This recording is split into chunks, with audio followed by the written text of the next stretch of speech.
Welcome to the Tech Talks Daily Podcast, where you can learn and be inspired by real-world examples of how technology is transforming businesses and reshaping industries in a language everyone can understand. Here is your host, Neil C. Hughes.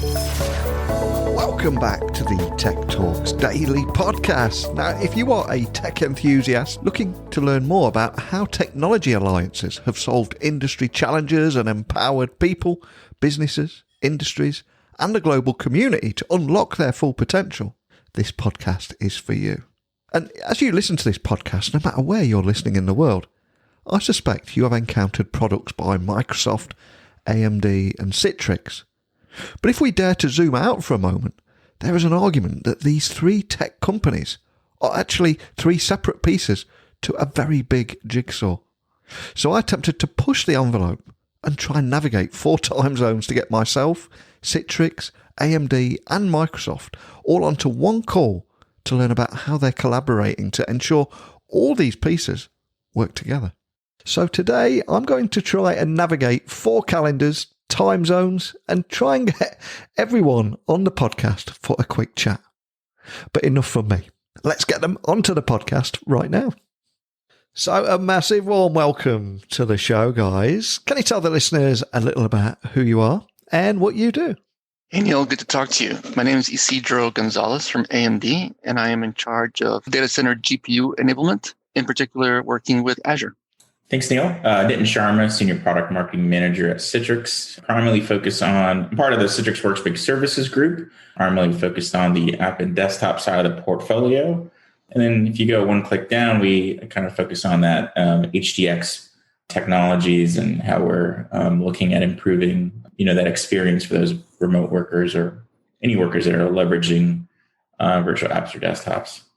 Yeah, thanks, Neil. My name is Kevin Rains. I'm the product marketing manager at Microsoft for Azure High Performance Computing. And what that means on the Microsoft side, when we think of customers, is we have customers that are certainly doing high performance computing, a lot of customers doing AI, things like machine learning and deep learning, and then a number of customers doing visualization at various degrees, from your normal productivity worker up to very complex workloads. Well, a huge thank you to all of you for coming on to the podcast today. There's so much I want to talk about because there's a lot happened last year. And I think indeed it was Microsoft that said that last year that they witnessed 2 years of digital transformation in just 2 months. So the opening question I want to ask you all is, what lessons did you learn in 2020? And Isi at AMD, I'd love to hear what you learned from an AMD perspective last year. Well, the first thing we learned is that access is everything. Really, people were surprised at how flexible they needed to be as effective as they needed to be. So really, access to the tools that they needed was paramount to everybody. And the second thing that we learned is experience, that people want to be up and running as fast as possible. And what's really important is to make sure that your customers or your users or your employees are as comfortable with the experience that they're getting so that they can be as effective as they want to be. And Nitin, from a Citrix perspective, is anything that stood out for you, the kind of lessons that you learned? Yeah, I mean, kind of like it's pointed out, we actually kind of had to make a little bit of a strategic shift in some of our priorities, because going into 2020, we were looking at improving, productivity itself with the new Citrix Workspace and the micro app technologies, which I think, we've highlighted before in previous podcasts, but then this one slowly it shifted in 2020, where we just needed to support a number of organizations that were just trying to ramp up just remote work access. Whether that was, a lot of companies that were new to the idea of having remote workers, or just existing Citrix customers that were looking at expanding that footprint across the board.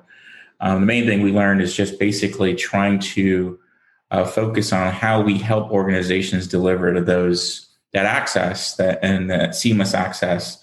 But what became a priority is ensuring that we focus on the end user experience, because everyone now has different connections. They could be they're no longer working in an office that has a set standard of access with internet connections.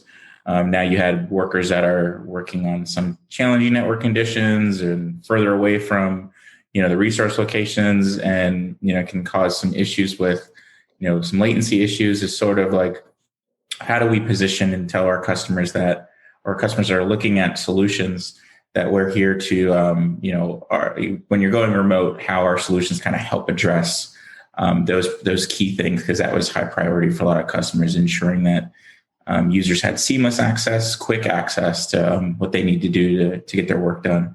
And Kevin, 2 years of digital transformation in 2 months. It almost felt like the whole world woke up to Microsoft Teams overnight. But were there any big lessons for you? Yeah, there are 2 words that just pop thinking of all of the customer stories and just amazing work we saw from customers this year. And those words are resilience and innovation. We saw companies with people. We saw companies saying simple things like, "Hey, I need my employees to work from home so that they can be productive." Right? I mean, we've all gone through that. But at the same time, we saw multiple customers saying, "Look, we need to move all of our supercomputing workload to the cloud. Could be a public university, so that our faculty and our students can continue to do their work." So the things that were done were just truly incredible, and kind of similar to what Isidro said. Access was super important. They needed to access it in very secure ways. Performance, of course, but also they want an environment that was very familiar to them. Excellent. And I think we've all learned so many lessons in the last 12 months. And here we are now, we're starting to get a feel for things and finding our way and finding a new way forward. So from an AMD perspective, can you tell me more about why traditional cloud instances were built for yesterday's needs and how AMD powered NV4 actually introduces GPU partitioning for the first time in Azure? The answer for yesterday's needs is actually just quite literally, we were working with Windows XP or Windows 7, which just did not tax the operating system and the apps for graphics as much as the modern Windows 10 desktop experience. So it's really, the rising tide of the user experiences is much more graphical. There was a time where VDI workers were different from your standard worker. But the fact is, right now, all workers are remote workers, and all workers use modern applications. So just the world has changed. Everything is more graphical, and the cloud needs to respond to that. Now, the reason that AMD is helping Azure put GPU-powered instances in the cloud is because you need that flexibility. When you have users working with their own desktop, the administrator can pick which graphics card can go with each device. And in fact, on-prem, you would never buy a device that doesn't have a graphics card. Even your phone has graphics capability. So when you move those workloads to the cloud, you absolutely need a GPU resource to help those apps and that experience. But not everybody needs the same kind of GPU. So what GPU partitioning does is it gives the administrator a choice of which VMs they're going to assign to which user, and according to the flexibility they need. If they need to move up, they can move up. If they need to move down, they can move down. But the workloads need that graphics capability, and the IT manager needs that flexibility. I think the words that you're saying there will resonate with so many people listening, because modern apps are asking more and more of the traditional GPU. And like you said, the world has changed somewhat now. And I'd love for you all to set the scene and tell me a little bit more about the kind of challenges that you're seeing for remote workers right now.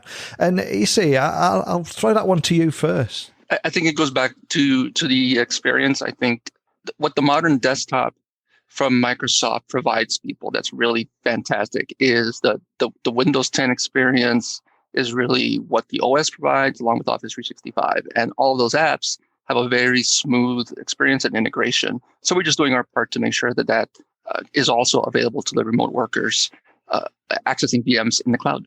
And Nitin, from a Citrix point of view, what kind of challenges are you seeing remote workers facing right now?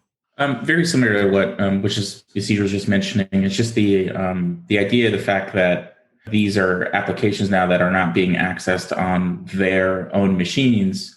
So it's just the user experience can be impacted based off, the person's device, or their internet connection.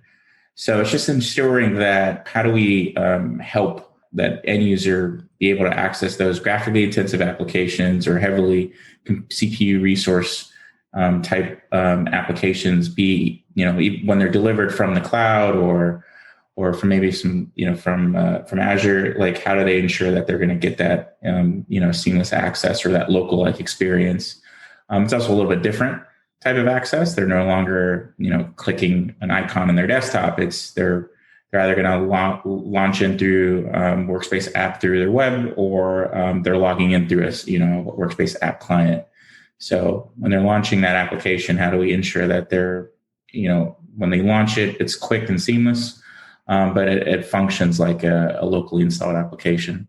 And Kevin, presumably you've seen very similar challenges yourself. Is that right?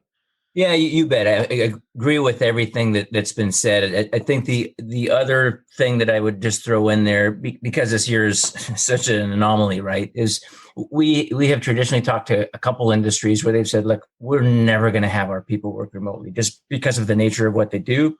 They just never saw that coming. And because of COVID and the things that are happening, they're now working remotely. So there are the individual challenges, but I think sometimes there's also these bigger organizational challenges because this has never been a strategy. In fact, the strategy was not to do this. And so there were some of those dynamics that had to be figured out as well. And one of the reasons I was so excited to get the three of you onto the podcast at once is because together you're each playing a role in improving that user experience for remote workers right now. So I'd love to hear more about the exact role that each of you play. So Isi, can you share yours first? Well, what we're doing is taking everything we've learned about having a good experience on-prem in your desktop device and moving that to the cloud. So we do that first with the GPUs, and secondly with our server CPUs, our Epic series.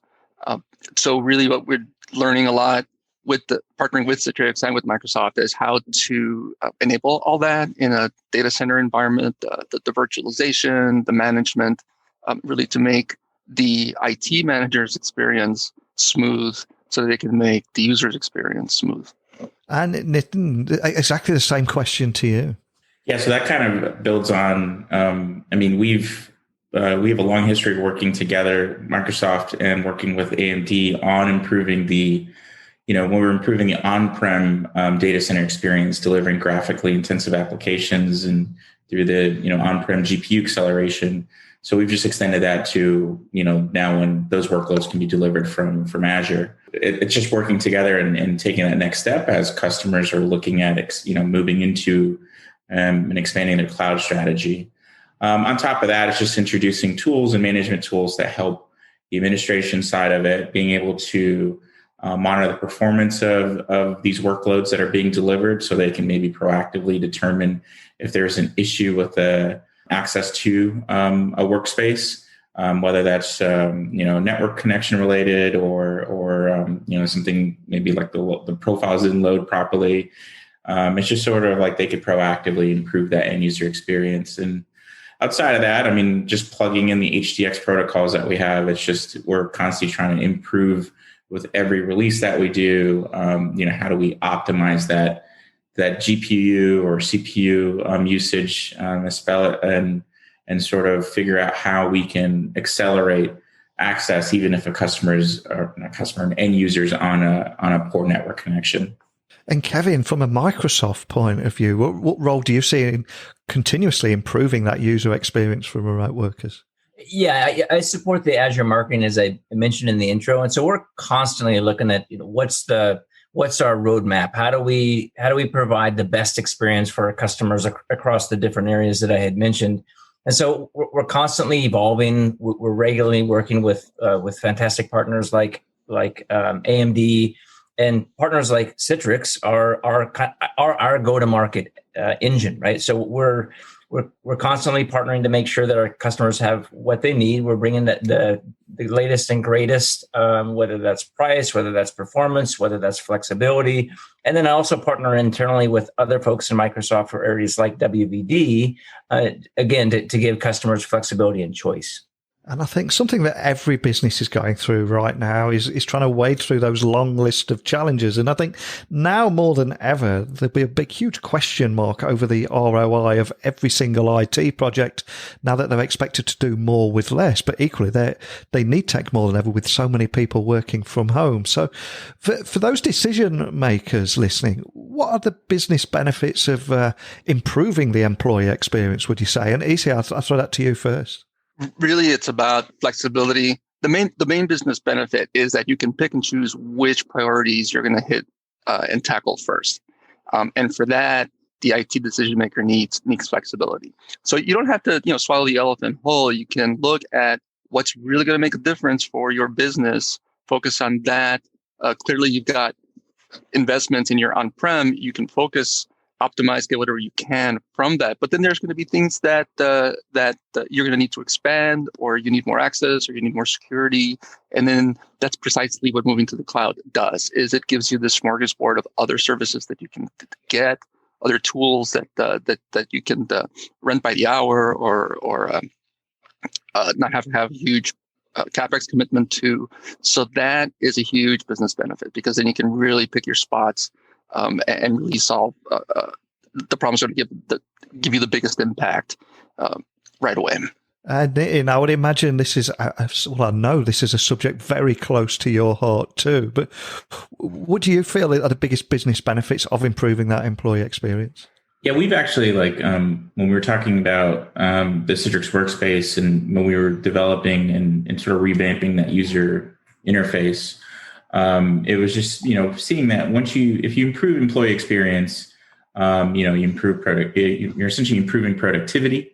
They can get more work done, in a shorter amount of time, that it would usually take if you had a poor user experience. End users can adopt technologies, which actually helps improve, a technology rollout. And then the other aspects of it is just like the overall, when you're improving end user experience, we've seen it where you can even improve the organization's bottom line. Maybe, if they're working faster and they're working smarter, you can actually maybe, obtain more revenue and kind of lead to improve the actual business bottom line.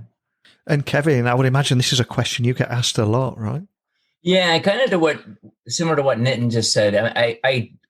I'll never forget this. It was a number of years ago. I worked for Microsoft Consulting Services, and we were meeting with this very, very large civil engineering firm. And they were explaining the importance of their engineers of needing to be on site at these project sites. They were explaining that, look, our engineer goes from job site to job site, and then they have to go to the office to do their work. And when they're in the office, things happen at the job site. And they just very directly said, look, we need our engineers to have their boots in the mud, because that is where our business is happening. And so, whether customers just want their employees to be more productive at home, or, the nature of the business dictates, hey, they need to be at the job site. Our passion is to make sure that we give you the options and the choice, so that you as a customer can be successful, whatever you need.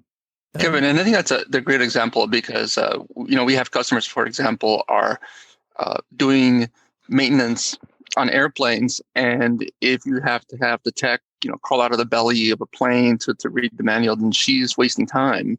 But if it's accessible through Citrix, and she can spin graphics, look at what she needs to do, and everything's right there for her, much more effective.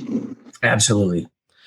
Love that. And from a Citrix point of view, Nitin, can you tell me more about how all this helps Citrix Workspace to aggregate all apps, desktops, and content into that unified experience? Because I think it'd be great to bring it all to life, and so everyone listening can work out or understand how all those pieces fit together.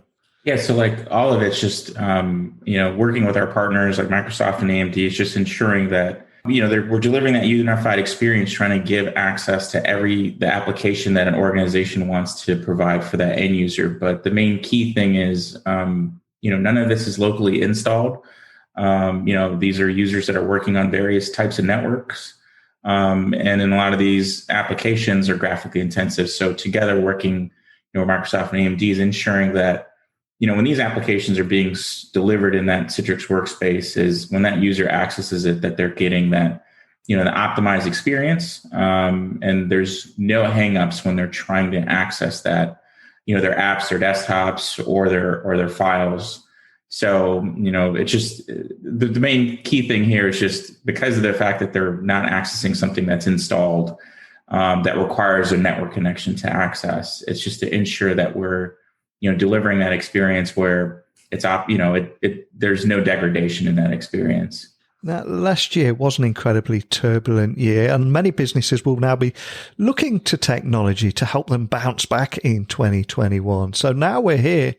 What excites you about the year ahead and the key role that each of you will play? And Isi, I'll let you answer that one first. For me, it's scalability. So I think that in 2020, what we showed is that the technology is really working well, is really helpful, but so when people access all that, they can be very effective. But really, the flip side of the coin of accessibility is scalability. So that's what excites me about 2021, really making these solutions available to more people, more businesses, and really have technology help, really be useful. And, from a technologist point of view, that's really all we want. We want to have, what we work on, what we invent, be helpful. And that's what excites me about 2021. I think it's going to grow. So scalability for me is what excites me the most. And we've spoken previously about building the future of work and the exciting prospects ahead. But what particularly excites you this year? It's kind of building upon that. I mean, I know 2020 was sort of an interesting year and caused a lot of organizations that went into 2020 with one business objective, and they had to quickly shift that to adapt to some of the challenges that we saw. Like, to me, it's just going into 2021 is, how do we ensure Citrix as an organization itself is also, we're moving our shift over to, a cloud strategy. So our cloud first. And it's also like, how do we also start developing our tools to ensure and enable customers that are moving to the cloud, that they're getting all of the proper, the tools and whether that's management tools or end user experience enhancements, that when they make that shift over to the cloud, that we're doing everything that we can support that. And part of that's also working with our partners like AMD and Microsoft, specifically as more customers moving to Azure. How do we ensure that they're getting all of the, the tools that kind of help them optimize their workloads as they're putting them in Azure? And then, how do we ensure that we're working together with AMD, that we're with all the new applications that are coming out and they constantly, update themselves and become more GPU intensive. How do we ensure that, those applications, even if they're not being delivered, but how do we ensure that they're being delivered and improved user experience? And then just ensure, like with our digital workspace with the micro app technology, how do we ensure that we're, improving productivity and reducing that sort of wasted clicks that, an employee can do during the day. And it does seem in the last 12 months, we've gone from debating working from home versus working in the office to now debating hybrid workspaces and how emerging technologies can take us to the next level. So is there anything that stands out for you, Kevin, in the key themes? Yeah, I mean, I going back to one of your questions earlier, we really are at a tipping point of customers, organizations moving to the cloud for whatever reason, right? But it's everything seems to be accelerating.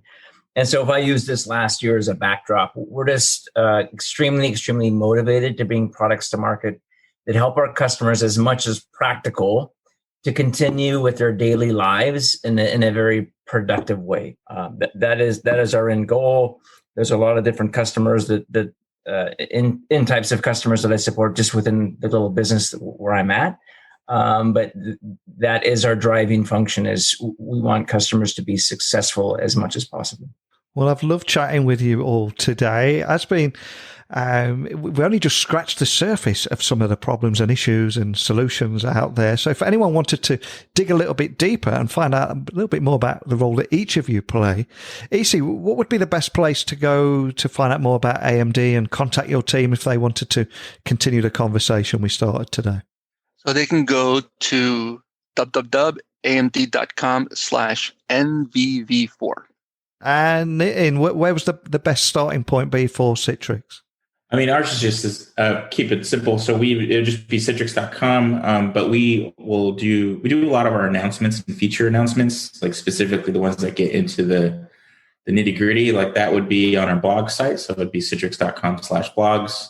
I'll regularly try to highlight a lot of those on the personal Twitter account, which is Nitin Sharma _1. Excellent. And Kevin, is there anywhere other than Microsoft.com that you would recommend people checking out? Yeah, for sure. Yeah, you can go to azure.com/HPC, HPC for high performance computing. And from there, you can get links to the blogs we've done and other information. Well, we've had multiple calendars and time zones to contend with, but we've managed to get the four of us on one call. I think there's so many big takeaways for me from today's episode, but more than anything, just a big thank you to each of you for coming on and taking the time to talk with me today. Fantastic. It's been really great, Neil. Yeah, thanks very much, Neil. It's been great.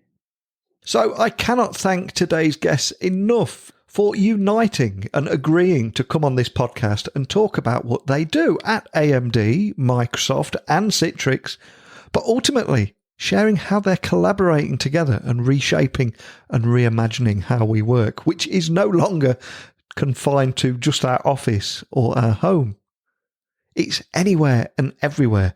That is the new expectation. So a big thank you for listening today, but I'll be waiting in your podcast feed tomorrow with another guest. But more than anything, just a big thank you for listening. And until next time, don't be a stranger. Thank you for listening to the Tech Talks Daily Podcast with Neil C. Hughes. Remember, technology works best when it brings people together.